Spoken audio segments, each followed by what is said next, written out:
भूतिया हवेली का रहस्य। समीर एक होशियार और साहसी जासूस जो रहस्यमयी घटनाओं का पता लगाने में माहिर है। नीलम समीर की दोस्त जो एक पत्रकार है और समीर के साथ मिलकर रहस्यमयी घटनाओं की तहकीकात करती है। हवेली का मालिक एक रहस्यमयी व्यक्ति जो हवेली के अंदर के खौफनाक रहस्यों से जुड़ा है। यह कहानी एक छोटी सी जगह कांटोपा गांव की है, जहां कुछ सालों पहले एक हवेली में एक दर्दनाक घटना घटी थी। लोग कहते थे कि वह हवेली शापित है। रात के अंधेरे में वहां से अजीब सी आवाजें आती थी। लोगों के मुताबिक हवेली के अंदर जाने की हिम्मत किसी की नहीं थी, क्योंकि जो भी अंदर जाता था वह कभी वापस नहीं लौटता। समीर और नीलम दोनों बहुत ही साहसी थे। समीर एक जासूस था और नीलम एक पत्रकार। एक दिन नीलम ने समीर से हवेली के बारे में सुना और दोनों ने मिलकर इस रहस्यमयी घटना का पर्दाफाश करने का फैसला किया। उन्होंने तय किया कि वे हवेली में रात बिताएंगे और देखेंगे कि आखिर इस हवेली में क्या राज छुपे हुए हैं। समीर और नीलम ने अपनी कार में बैठकर कांटों के गांव की ओर रुख किया। रास्ता घना जंगल और सुनसान था। दोनों चुपचाप रास्ते पर चले जा रहे थे। नीलम बार बार हवेली के बारे में सोच रही थी, लेकिन समीर चुपचाप आगे देख रहा था, मानो वह किसी बड़े राज का पीछा कर रहा हो। क्या तुमने सुना है हवेली के बारे में? नीलम ने अचानक पूछा। हाँ, समीर ने कहा, यह हवेली शापित है, लेकिन हमें इसे हल करना होगा। हमें पता लगाना होगा कि लोग वहां क्यों गायब हो जाते हैं। दोनों हवेली के पास पहुंचे और जैसे ही उन्होंने हवेली को देखा, एक सन्नाटा चारों ओर पसरा हुआ था। हवेली की दीवारें पुरानी और टूट फूट चुकी थी और खिड़कियों के शीशे भी टूट चुके थे। हवेली के अंदर से हल्की सी आवाज आ रही थी, जैसे कोई सीढ़ियों पर चढ़ रहा हो। समीर और नीलम धीरे धीरे हवेली के अंदर दाखिल हुए। अंदर का वातावरण बहुत ही डरावना था। दीवारों पर मटमैले निशान थे और हवेली में एक ठंडी हवाओं का चलना महसूस हो रहा था। समीर ने अपनी टॉर्च को ऑन किया और पूरे कमरे की जांच करना शुरू किया। नीलम भी उसके पीछे चल रही थी। जैसे जैसे वे अंदर बढ़े, उन्हें एक खौफनाक गंध महसूस हुई। अचानक एक दरवाजा खुद ब खुद खुलता है और एक पुराना लकड़ी का तख्ता गिरता है। समीर ने उस तख्ते को उठाया और देखा कि वहां एक पुराना पत्र पड़ा था। पत्र में लिखा था, हवेली के अंदर जो भी आएगा वह कभी वापस नहीं जाएगा। हर रात एक आत्मा जागती है जो अपने पिछले जिंदगियों की सजा पाती है।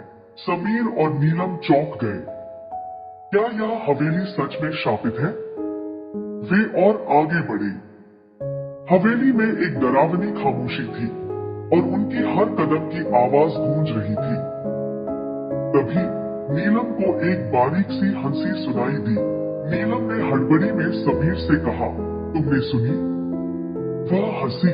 समीर ने कुछ नहीं कहा, लेकिन उसका चेहरा तनावपूर्ण था। दोनों आगे बढ़े और एक अंधेरे कमरे में पहुंचे। अचानक कमरे की लाइट चली जाती है। दोनों के हाथ में केवल टॉर्च थी और कमरे में घना अंधेरा फैल चुका था। तभी सामने से एक भूतिया महिला की आकृति उभरती है। उसकी आंखों से खून बह रहा था और उसके हाथों में खून से सने चाकू थे। उसकी हंसी गूंज रही थी। नीलम घबराते हुए समीर के पास आकर छुप गई। समीर ने ठंडे दिमाग से उस महिला के बारे में सोचा। उसने महसूस किया कि वह आत्मा किसी पुरानी घटना का हिस्सा है। यह आत्मा अपने जीवन में हुई त्रासदी के कारण भटक रही है। समीर ने कहा, हमें इस आत्मा को शांति देनी होगी, तभी हम इस हवेली के रहस्य को सुलझा सकते हैं। समीर ने आत्मा से बात करने की कोशिश की। तुम्हारा नाम क्या है? उसने पूछा। मेरे नाम को भूल गए हो तुम? आत्मा ने कटी आवाज में कहा, मेरा नाम प्रियंका था।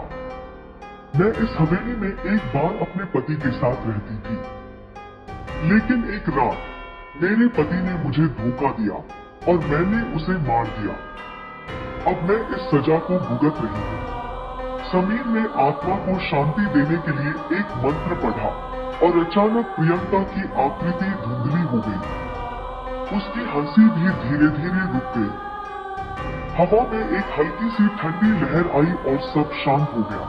प्रियंका की आत्मा शांति से चली गई और हवेली में एक अद्भुत बदलाव हुआ। वह भूतिया ठंडक और डरावनी हंसी गायब हो गई। समीर और नीलम ने महसूस किया कि हवेली अब पहले जैसी डरावनी नहीं रही। वे अब समझ चुके थे कि यह हवेली केवल एक आत्मा के कारण शापित थी। प्रियंका की आत्मा अब शांति से उस जगह को छोड़ चुकी थी। हमने इसे हल कर लिया, समीर ने कहा। यह हवेली अब सुरक्षित है। नीलम ने राहत की सांस ली। लेकिन हमें यह रहस्य सभी को बताना चाहिए। जैसे ही समीर और नीलम हवेली से बाहर निकले, अचानक हवेली के पास एक और खौफनाक घटना घटने लगी। हवेली के दरवाजे फिर से बंद होने लगे और अंधेरे में एक और औरत की सूरत दिखने लगी। लेकिन यह वही प्रियंका नहीं थी। यह किसी और आत्मा का चेहरा था और उसकी आंखों में एक खौफनाक चमक थी। उसकी हंसी अब पहले से भी ज्यादा डरावनी लग रही थी। क्या हमें फिर से कुछ करना होगा? नीलम ने डरते हुए पूछा। समीर ने सिर झुका लिया और कहा, इस हवेली का रहस्य कभी खत्म नहीं होगा। आखिरकार वे उस जगह से बाहर निकलने के लिए तेजी से दौड़े, लेकिन वह डर हमेशा उनके साथ था। तो दोस्तों, यह थी भूतिया हवेली का रहस्य। क्या आपने कभी ऐसी घटनाओं का सामना किया है? क्या यह हवेली सच में शापित है? क्या प्रियंका की आत्मा की शांति के बाद फिर से कोई और खौफनाक घटना घटने वाली है? अगर आपको हमारी इस खौफनाक कहानी का अंत पसंद आया हो, तो कृपया हमारे चैनल को सब्सक्राइब करें। हम जल्द ही और भी डरावनी और रोमांचक कहानियां लाएंगे। इस वीडियो को शेयर करना न भूलें और हमसे जुड़े रहें। हम आपसे वादा करते हैं, आपकी सुरक्षा हमारे लिए सबसे महत्वपूर्ण है। लेकिन कभी कभी जो दिखता है वो सच नहीं होता। तो अगली बार जब आप किसी सुनसान जगह पर जाएं, तो ध्यान रखना कि आपको कभी कभी कोई और देख रहा होता है। सावधान रहें और प्यार करते रहें।